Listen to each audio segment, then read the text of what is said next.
well, I had a burning desire to find out if the only reason Cobain got the letter K tattooed on his arm was for the indie label.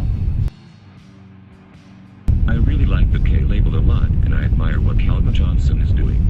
They've exposed me to so much good music, like the Vaselines, who were my very favorite band ever.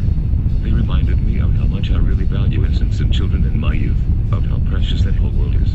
I like little kids. I think they're great. Cobain's identification with how children behave and think is made evident on Nirvana's 1990 sub-pop single, Sliver, in which the song's protagonist is a 3-year-old. I do love kids. I know that sounds weird, but I do. I have a little sister who's 4 years old, and I was a lifeguard, and I taught preschool kids how to swim, and I worked at the YMCA, and I did daycare, and I babysat during my teenage years. This was all kind of a strange thing in Aberdeen, because mostly males do not babysit that much.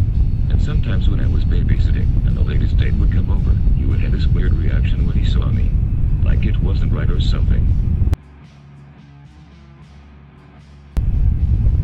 Cobain clearly longs for the old days, when he was able to spend more time with his indie mates, such as the Melvins and other sub-pop and K-label bands.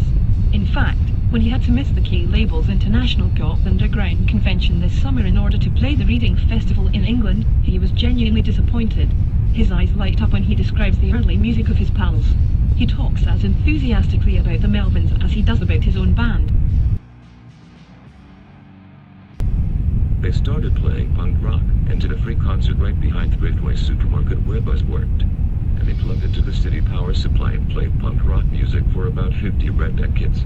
When I saw them play, it just blew me away. I was instantly a punk rocker.